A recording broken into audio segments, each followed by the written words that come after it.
obviamente tengo que comenzar con cosas muy de para qué sirve y cuáles son los principios de esta. Entonces, la generalidad son las siguientes. Miren, ¿qué es un ecocardio? Es ondas de sonido. Entonces, son vibraciones mecánicas y lo que induce son efectos de refracción y compresión, que ahorita vemos un poco de qué se trata eso. Mire, al denominarse ultrasonido, ustedes saben que el humano, el ser humano es capaz de escuchar en frecuencia entre 20 a 20.000 hercios, ¿de acuerdo? Esa es aproximadamente es lo que se emplea en el ser humano, es la frecuencia de sonido en la que podemos escuchar. Todo lo que vaya más allá de los 20.000 se denomina ultrasonido. El ultrasonido que se utiliza en clínicas aproximadamente se mide en megahercios, es decir, de 1.000.000.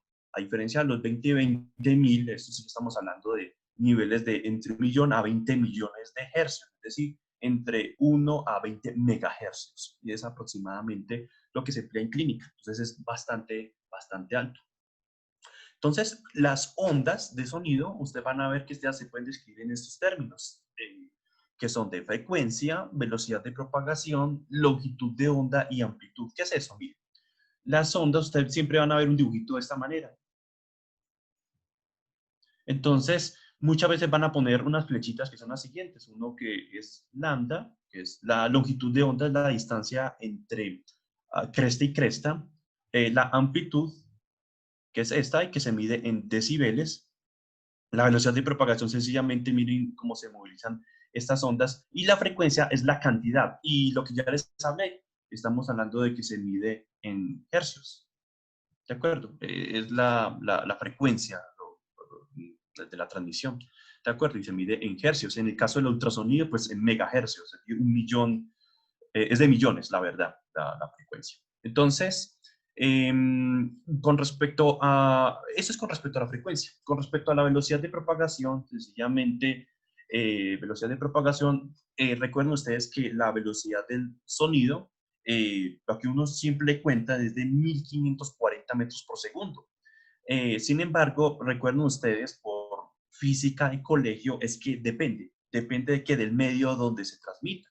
Entonces, por ejemplo, en el pulmón estamos hablando de aproximadamente 700 metros y en el hueso de 3.000, pero en el tejido blando estamos hablando de 1.540 metros por segundo, ¿de acuerdo? Entonces, la velocidad de propagación sencillamente indica la velocidad con la que se propaga, con la velocidad con la que se expande en ese tejido.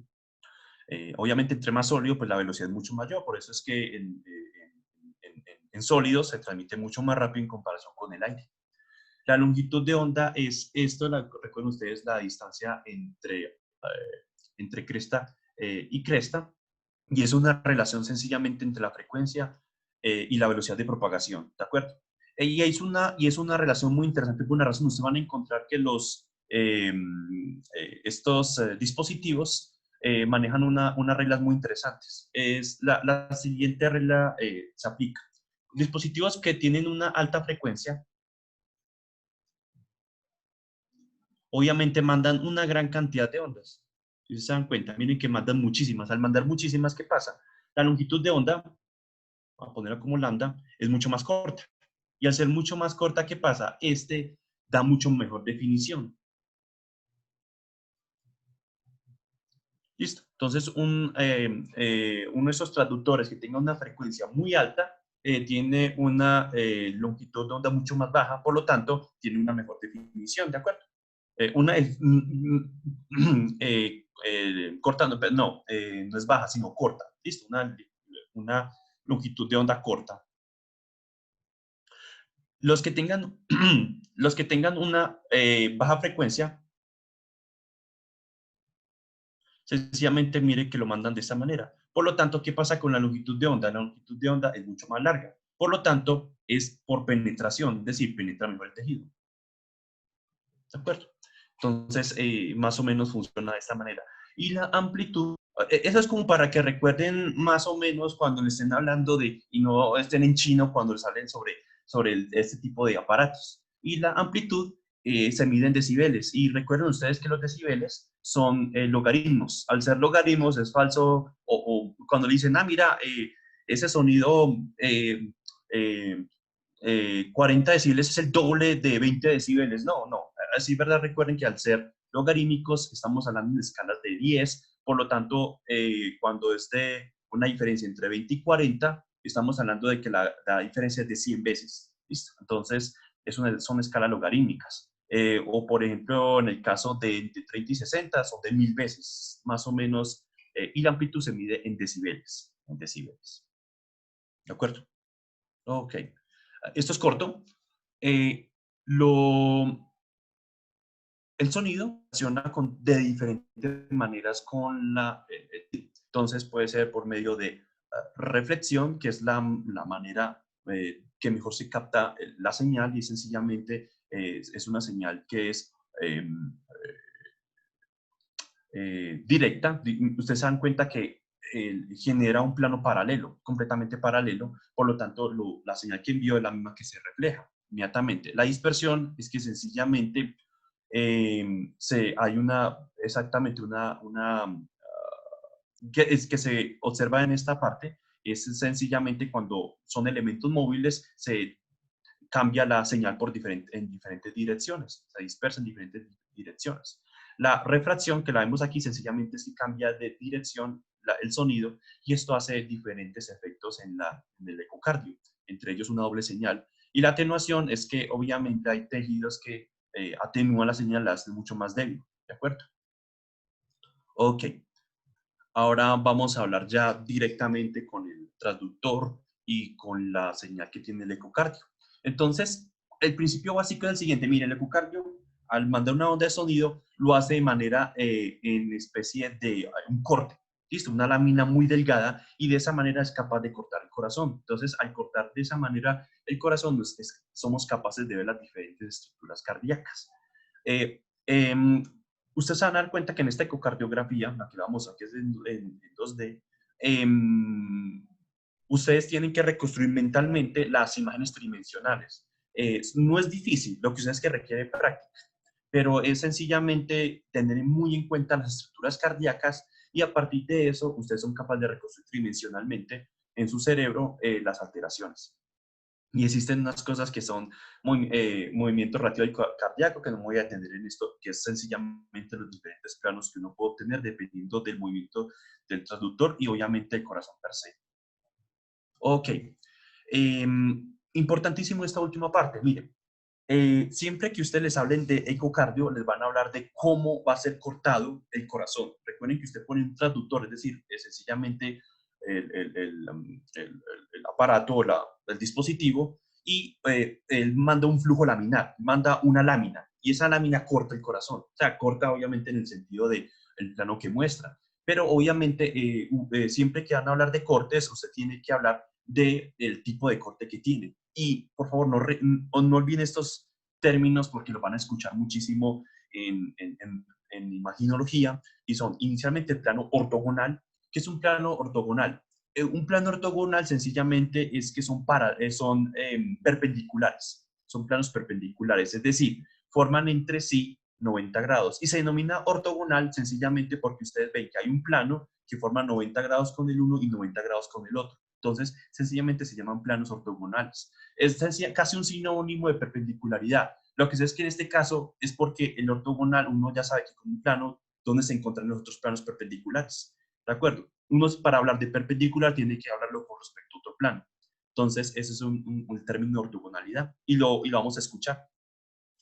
Y el otro término son paralelos. Sencillamente, estos forman, son líneas, entre comillas, planos que no se tocan, ¿de acuerdo? Sencillamente son planos paralelos. Entonces, son los dos términos que vamos a escuchar, o perpendicular y ortogonal, y paralelo. Y los vamos a escuchar.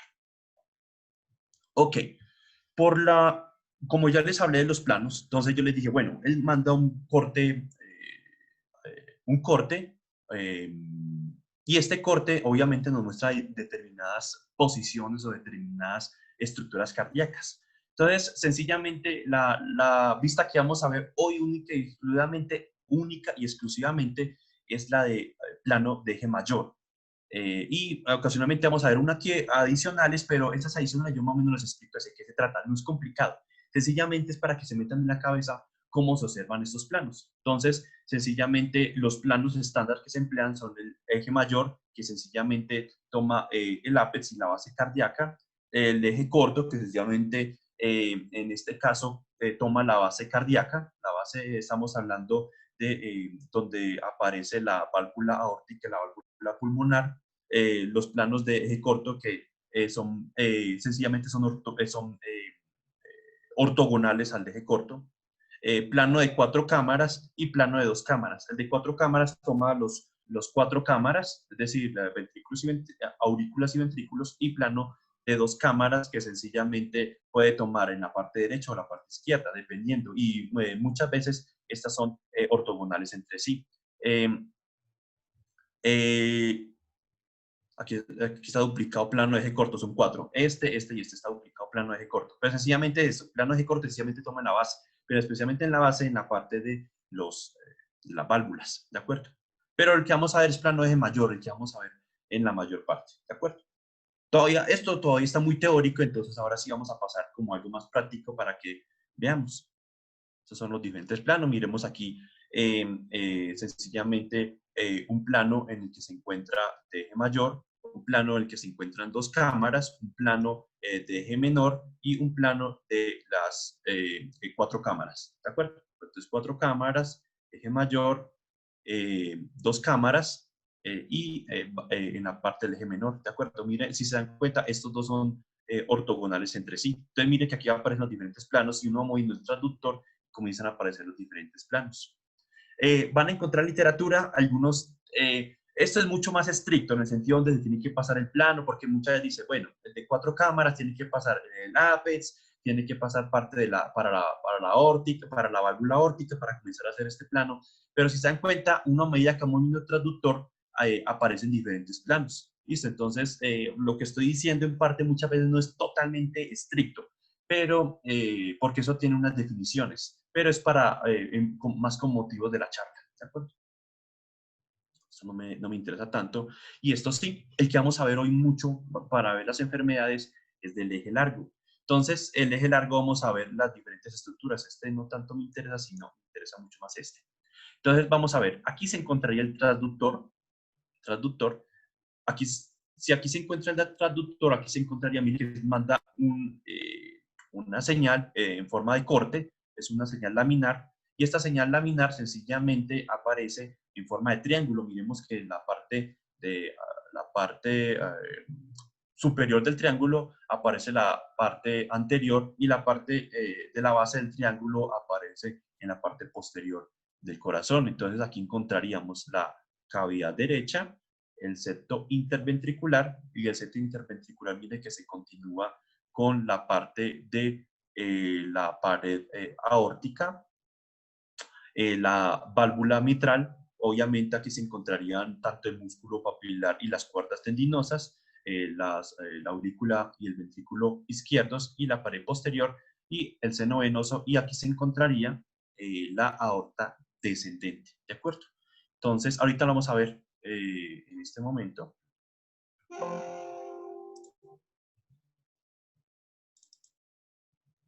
Entonces, miremos un poco sobre ello.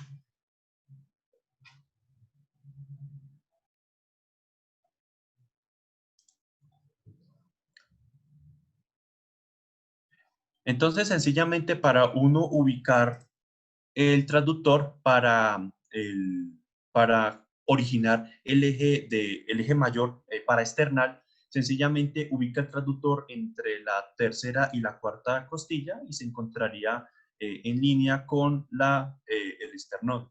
Y además de eso, miren que el transductor tiene que formar una línea imaginaria que va entre el ápex cardíaco y la mitad de la clavícula derecha, ¿de acuerdo? Miren que forma una línea, y además de eso tiene que encontrarse entre el tercer y cuarto espacio intercostal, ¿de acuerdo? Y aquí se encontraría el esternón. Ahí uno ubicaría el transductor.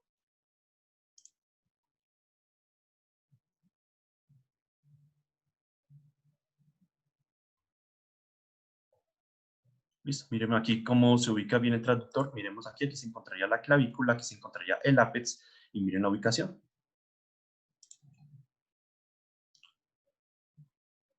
Entonces, esta imagen ya se las mostré. Entonces, comenzamos a mirar. El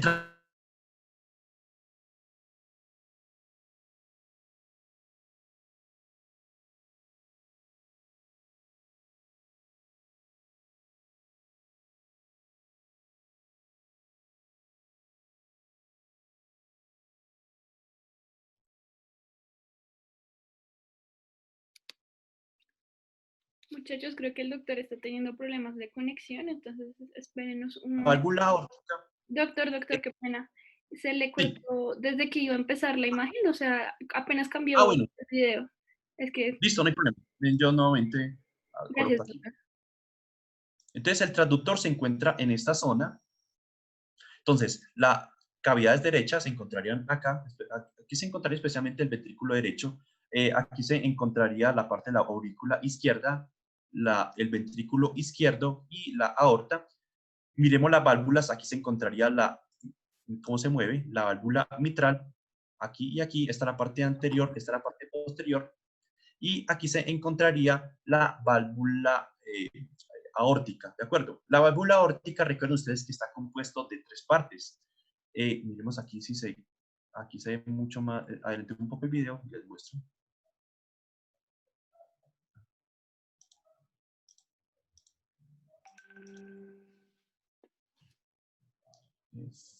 No sé muy bien acá, pero ya les muestro.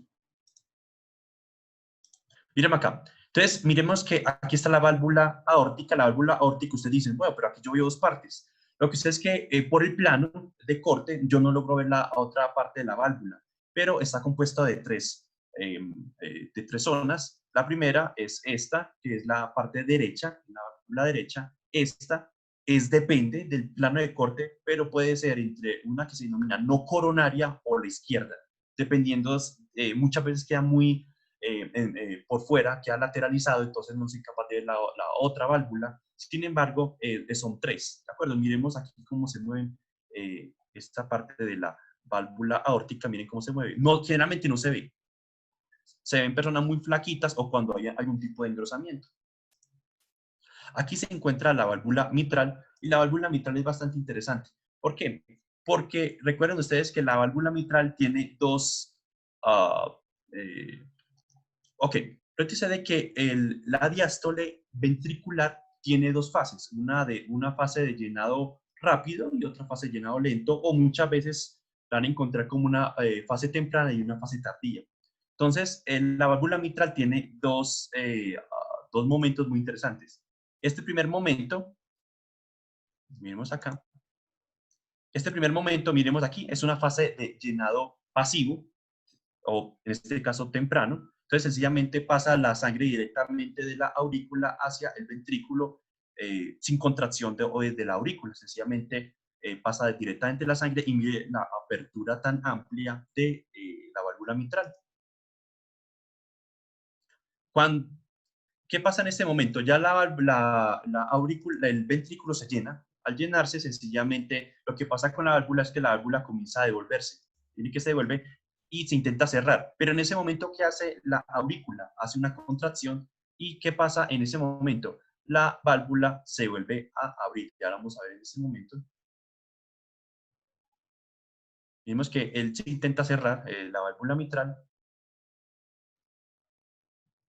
Pero ¿qué pasa? Se vuelve a contraer, miren, hubo contracción de la aurícula y al haber contracción pasa la sangre hacia el ventrículo y miren que hay un llenado. Pero miren que a diferencia el llenado pasivo, miren que del llenado activo, perdón, de la parte temprana de la diástole, la parte tardía, miren que la apertura de la válvula mitral es mucho menor, miren que es mucho menor en comparación con la primera parte, que es mucho mayor. Miren aquí cómo se abre aquí de amplio en la parte temprana la diástole, pero en la parte tardía de la diástole, miremos aquí cómo se abre, pero es mucho menor, es decir, con la contracción de la aurícula, ¿de acuerdo? Entonces, en el llenado pasivo que se observa acá, miren cómo se llena la aurícula de forma pasiva, pero en la parte activa, cuando se contrae la aurícula izquierda, es muchísimo menor. Listo, entonces muy bonito como aparecen aquí. ¿Qué otra estructura logran ver aquí muy bonitas? Miremos aquí, acá. Esto. Esta es la aorta descendente. Esta es la aorta descendente. Y por aquí se encontraría el seno venoso. El seno venoso sencillamente pasa, vamos a ver qué pregunta hay. Okay. Bueno, el seno venoso se encontraría, vamos a ver si por aquí logro verlo muy.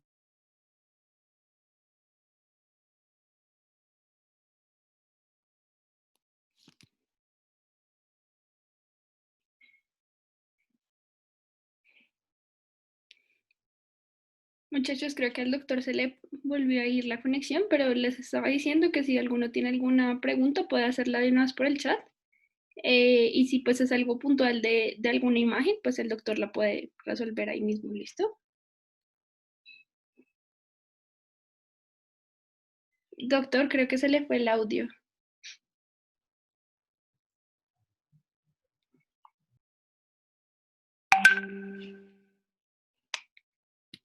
¿Me están escuchando? Ya, ahora sí, ahí volvió. Perfecto. Listo. Entonces, yo estaba en el seno venoso, ¿sí o no? Sí, señor. El seno venoso es la estructura que se encuentra en esta zona y sencillamente tiene que ver con el drenaje de la sangre del, del músculo cardíaco y esta sangre va a ir a parar hacia la aurícula derecha, ¿de acuerdo? Ok, listo. Entonces, con estas estructuras en mente, entonces ya vimos las estructuras básicas como se ven en el ecocardiograma. Entonces, ahora vamos a pasar para la parte práctica. Por favor, las respuestas me las pueden escribir en el chat. Listo, entonces vamos a verlas. ¿Estamos de acuerdo? Sí, doctor. Ok. Me disculpan, pero no sé por qué está fallando tanto mi conexión, porque hasta hace poco era muy buena. Entonces vamos a ver este primer video. Entonces, díganme lo que piensan en el chat.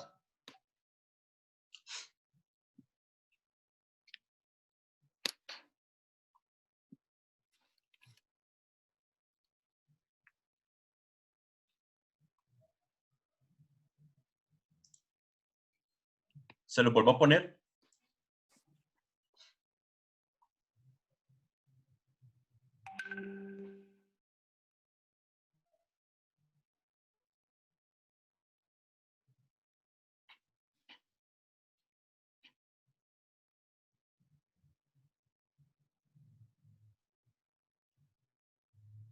Listo. Escríbanme en el chat qué piensan que es.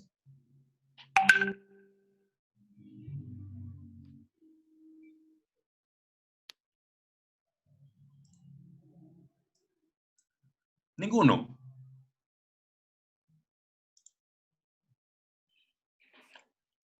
Venga, pues yo se la resuelvo. Pero la siguiente, estenosis aórtica. Muy bien, Diego. Diego Alejandro, muy bien. Vamos a verlo, miren. Entonces, aquí vamos a comenzar a ver los diferentes planos. Entonces, les valgo esta que no... Entonces, se dan cuenta, es un plano de 4 cámaras. Miren que tenemos aquí las 4 cámaras. Aquí estamos hablando de la aurícula izquierda, el ventrículo izquierdo. Aquí estamos hablando de el ventrículo derecho y la aurícula derecha. Y miremos aquí el músculo papilar. Muy bonito. ¿Sí se dan cuenta? Aquí se encuentra la mitral. Aquí se encuentra la mitral. Listo. Entonces, cuando comenzamos a mirar, ¿qué pasa con este plano? Lo cambiamos. Entonces, al cambiar este plano, sencillamente queda de la siguiente manera. Esta es la aurícula izquierda, perdón, sí, la aurícula izquierda, la aurícula derecha y el ventrículo derecho. Y aquí se encuentra, si ustedes se dan cuenta, muy bonita la pulmonar, pero ustedes se dan cuenta esto. Miren esta parte, esta parte. Esta es la válvula aórtica, miren acá. Si se dan cuenta, aquí se supone que es una sístole ventricular, se supone que está abierta y miren apenas lo que medio se está abriendo. Si se dan cuenta, y esto blanco, blanco indica que está completamente calcificada. Miren acá. Si se dan cuenta. Esperemos que este cambie y les muestro. Si se dan cuenta cómo está calcificada, miren lo poquitico que abre. Si se dan cuenta.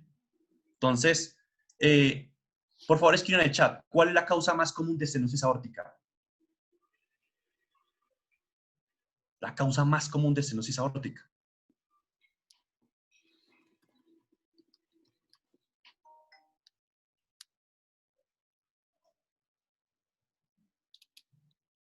Envejecimiento, exactamente. ¿Listo? Entonces es por calcificación, la mayor parte, la causa. ¿De acuerdo?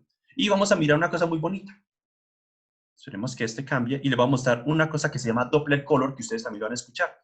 ¿Qué es el Doppler Color? Miren, sencillamente es que ahorita que estamos hablando de dispersión, cuando él manda la onda de sonido, sencillamente los eritrocitos que se están moviendo comienzan a cambiar más bien, manda la onda de sonido y los eritrocitos se comienzan a mover en diferentes direcciones. Si el flujo de sangre, cuando es laminar, en forma de lámina, se está moviendo, existe una nomenclatura o más bien una sigla que le va a ayudar mucho, que es BAAT. Perdón, yo se los coloco de esta manera. BAART.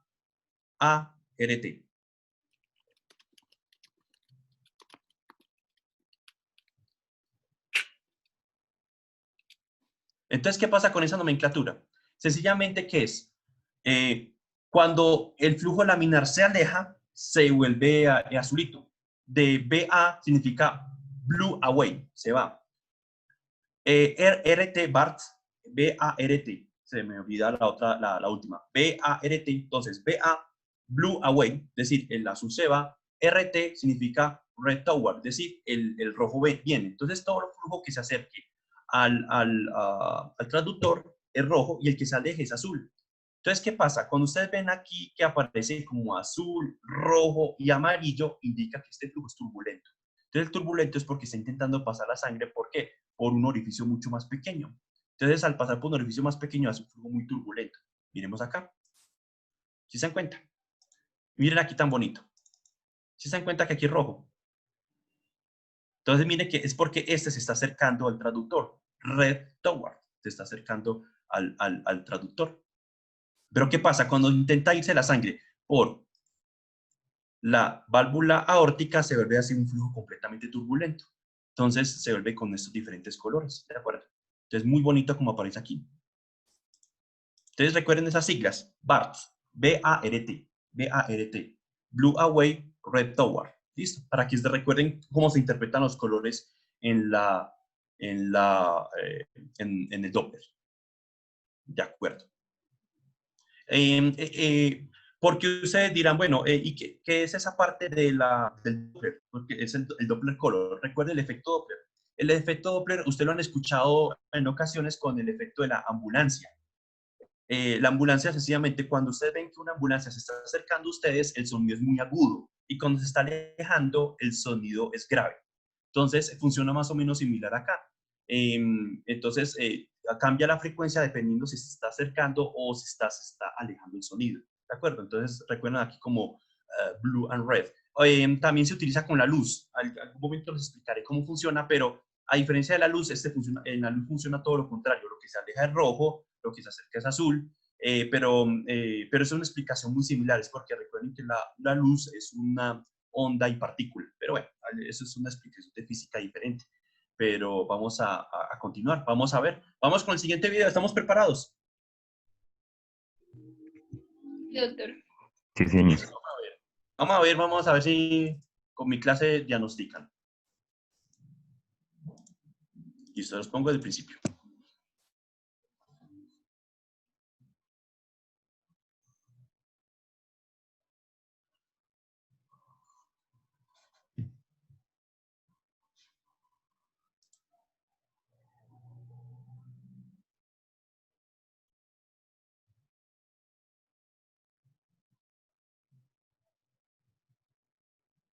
Escriban en el chat qué es. Venga, se los pongo nuevamente.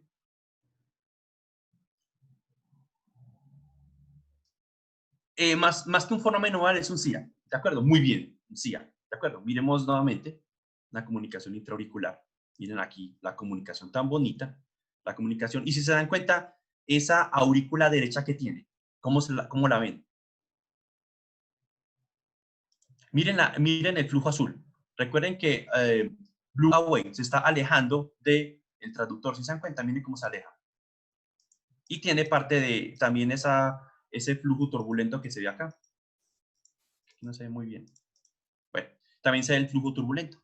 Entonces, ¿qué observan ustedes en la aurícula derecha? ¿Cómo la observan?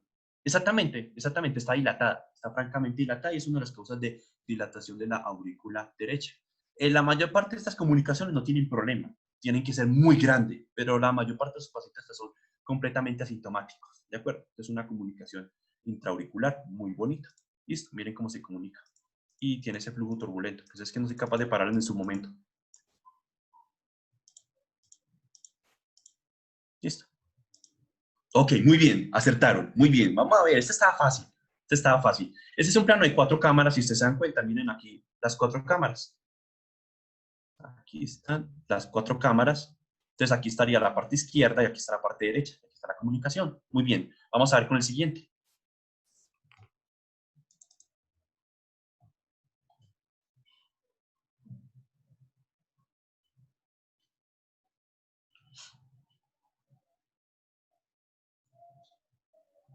Escriban en el chat.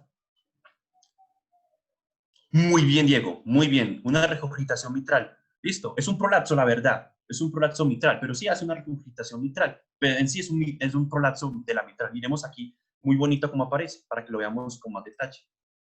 Miren acá. Entonces, ustedes se dan cuenta que la válvula mitral debería sencillamente irse, o más bien estar en esta dirección, pero si se dan cuenta, miren que es parte de esta válvula mitral se está, está haciendo un prolapso y sencillamente parte de la sangre, cuando está haciendo una sístole ventricular, se regresa a la aurícula. Y la aurícula izquierda, miren que se ve completamente dilatada. Y miren el flujo, completamente turbulento. Mirenlo acá, que se ve mucho mejor desde antes. Miren acá, esto aquí. ¿Sí se dan cuenta? Entonces, miren, aquí es un prolapso mitral. Un prolapso mitral. La causa mayor son degenerativas. Muchas veces aparecen, es muy común en la población. La mayor parte no tiene ninguna sintomatología, ninguna sintomatología. Y muchas veces se opera es cuando tiene sintomatología o tiene alteraciones ecocardiográficas, ¿de acuerdo? O sea, marcadas. Otras causas, el síndrome Marfan y el infarto. Infarto sencillamente puede ser infartar, obviamente, las cuerdas tendinosas, es decir, en esta zona, infartar sencillamente hace que parte de la válvula se vaya o hace de prolapso hacia la aurícula y comienza a hacer una dilatación en este caso. Pero cuando el infarto es muy masivo, sencillamente puede que ambas válvulas se vayan y esto es incompatible con la vida, pues la persona muere sencillamente por una falla cardíaca aguda, ¿de acuerdo? Pues obvio, porque pues la sangre no circula, o sea, no está funcionando la válvula, ¿de acuerdo? Entonces, muy bonito este caso, una regurgitación mitral, en este caso un prolapso de la válvula mitral, recuerden, degenerativo y síndrome de Marfan, infarto, etcétera. Ok, continuemos.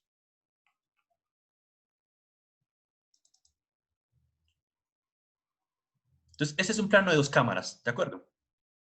Un plano de 2 cámaras. Y este plano de 2 cámaras, recuerden que está, bueno, antes que nada, para no eh, para guiarlos. Esta parte es la aurícula izquierda, esta parte es el ventrículo izquierdo, y miremoslo bien.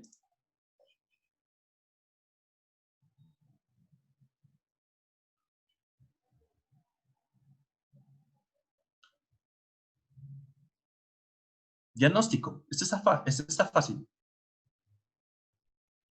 Exactamente, una estenosis de la mitral. ¿Cuál es la mayor causa de la estenosis mitral? No, no es endocarditis.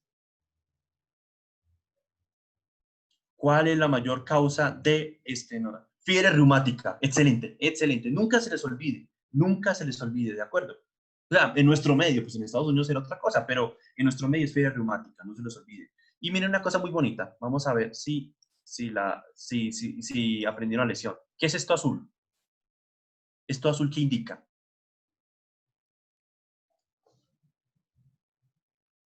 Recuerden que estamos hablando del BART. Exactamente, se aleja. Es decir, ¿para dónde se está yendo? ¿Para dónde se está yendo? No, no. ¿Para dónde se está yendo la sangre?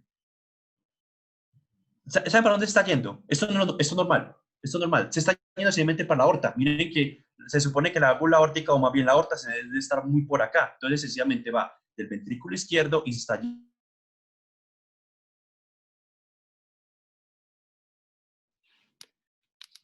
Doctor, qué pena, se le volvió a ir el audio.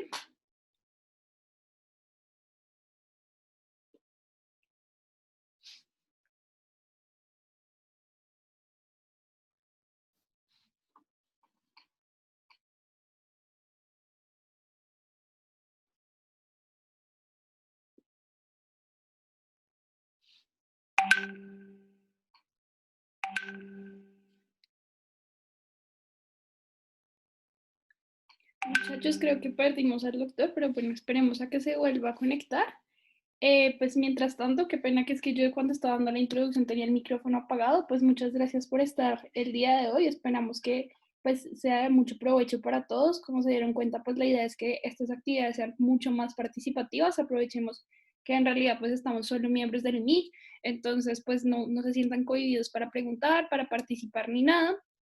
Después de esta charla vamos a tener los dos casos clínicos también súper participativos, cosas muy, o sea, como aplicar lo que vimos en las charlas. También vamos a tener de invitados probablemente residentes de medicina interna, luego la charla del doctor Medina, entonces pues para que se animen, vamos a tener también pues premios por participación, rifas pues y demás sorpresas.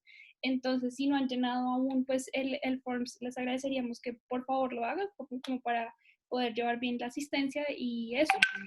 Todavía pueden inscribirse para el concurso pues va a ser a las 2 de la tarde, les pusimos de 2 a 4, pero probablemente sea un poco más corto, entonces pues intenten sacar el tiempo para estar, va a estar en serio muy chévere, lo que les dijimos, nombres anónimos, entonces pues si quieren, ¿no? Si quieren pueden poner su nombre, un seudónimo, un apodo, como quieran. Van a hacerse mediante dos aplicaciones, una que es pues MyQuiz y la otra es Kahoot. La pueden hacer por internet o pueden ir descargando las aplicaciones en su celular de pronto para que sea pues más fácil. Y pues nada, muchachos, pues muy contentos de estar el día de hoy con ustedes. Esperemos a ver si el doctor se No, puede aquí conectar. estoy, estaba escuchándola. Ah, bueno, doctor, qué pena. Es que No, no hay problema. se salió Sí, la sí, pantalla. me di cuenta, me di cuenta. Bueno, vamos con el siguiente, vamos a ver. Otro bien bonito. Yo coloco aquí.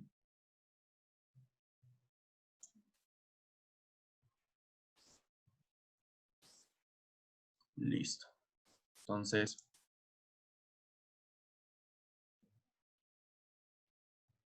vamos a ver si este.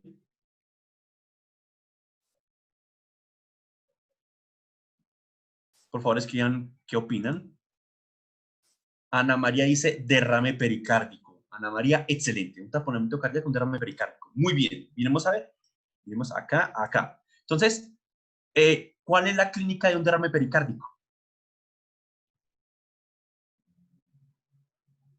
Oh, un taponamiento. Tríada de Beck. De acuerdo. Entonces, recuerden que la tríada de Beck es lo siguiente. Primero, los ruidos, hay un velamiento cardíaco. Los ruidos cardíacos están alejados. Con el estetoscopio está alejado.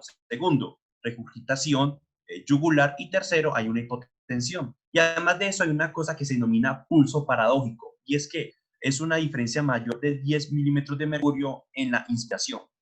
¿Y por qué llama paradójico? Porque ustedes ponen el esteto en el corazón y intentan ver sentir el pulso y no lo sienten cuando pues, hace la inspiración. Entonces, miremos, ¿por qué sucede eso? Miren esto tan bonito.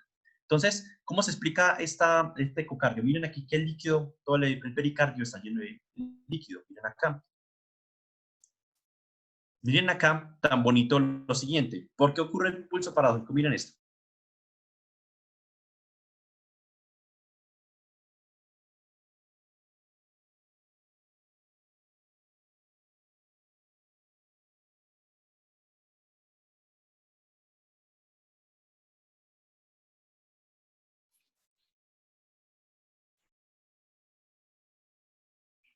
Doctor, creo que lo volvimos a perder.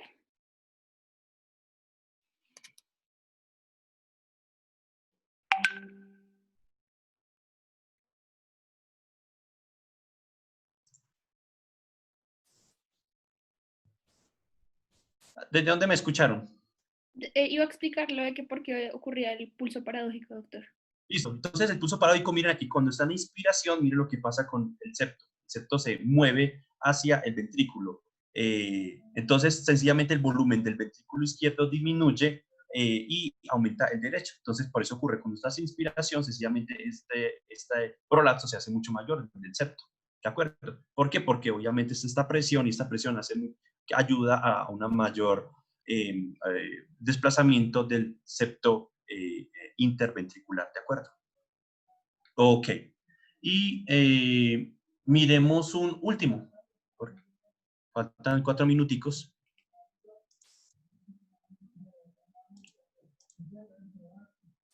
Y escríbanme en el chat qué creen ustedes que es.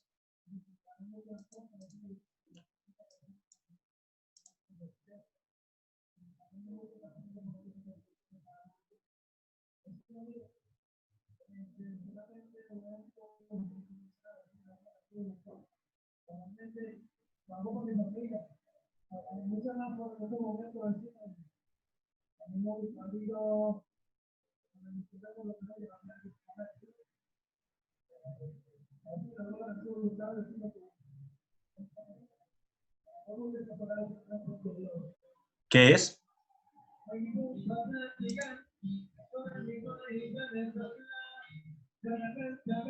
No, muchachos, para acá de componer están cantando acá. Entonces, sencillamente,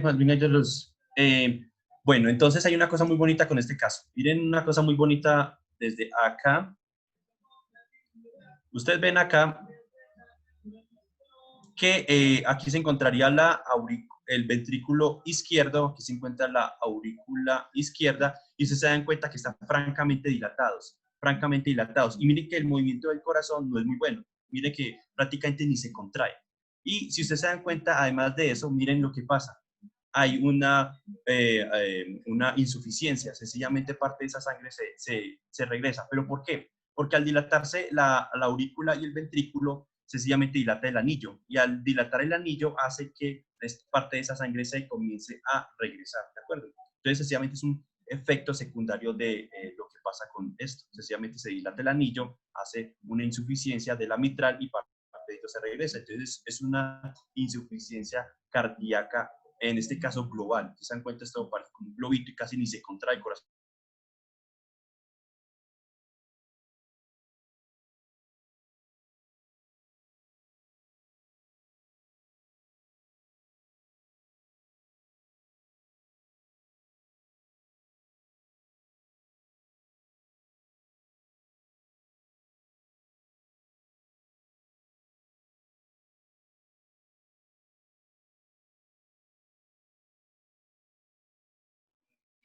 Doctor, creo que lo volvimos a perder. Sí, sí, aquí estoy. Ah, listo. Sí, no, les digo, no tengo ni idea qué está pasando con este internet mío, la verdad, y funciona también el semestre pasado. Ojalá que hayan aprendido de ecocardiografía, disfruten el documento. Más adelante, ojalá que se pueda abrir una electiva de ecocardio para poder, digamos, darles esto con mucho más detalle, que es muy bonito, pero es muy extenso, pero valdría la pena más adelante. Ok, listo, muchachos, muchísimas gracias. Doctor, Y bueno, antes de que no los vaya a dejar, nada, agradecerle de verdad que nos están escribiendo que muchísimas gracias por hacer esta charla pues desde lo básico y tan aplicada, en verdad ha sido de mucha utilidad creo que para todos y probablemente después lo estaremos molestando con alguna otra actividad, ¿sí? Porque este es el tipo de charlas que queremos hacer para estas actividades finales como muy Lo que ustedes aplicadas. lo que ustedes que de cardio solamente tengo esta, porque las mías son de otras de histología y de patología cardíaca. Bueno, Entonces, ahí por eso. vamos viendo. Sí, sí, yo hay clínica, sí, yo algo sé, pero no es mi área de especialidad, entonces por eso no les recomiendo que me digan, ay, doctor, no le sirvo para eso porque no soy el especialista, pero en ecocardio o de imágenes me dicen y con mucho gusto. Listo, doctor. No, igual nosotros estamos haciendo también charlas de básicas al iniciar todos los módulos, entonces pues ahí estamos hablando. Doctor, nos dejaron una pregunta adicional que dice, Sí, bueno, muchísimas gracias, doctor, por su charla. Nicolás pregunta, ¿es posible encontrar soplos o regurgitaciones fisiológicas en las válvulas? soplos por regurgitaciones fisiológicas en las válvulas. Lo que sé es que se supone, o sea, sí, lo que sé es que si se dan a dar cuenta es que no necesariamente un soplo va a tener una connotación clínica. Y mucha, por ejemplo, en el caso de una regurgitación mitral, uno puede escuchar el soplo, pero la paciente puede no tener nada y muchas veces ni siquiera se trata de este tipo de pacientes. Entonces sí puede pasar, pero obviamente no es lo más común. No lo más común. Generalmente por ecocardio se pueden detectar porque se detectan ese tipo de efectos tan pequeños. Pero se supone que sí se podrían escuchar y se podrían encontrar, pero no es lo común que uno encontraría. Listo, muchísimas gracias, doctor.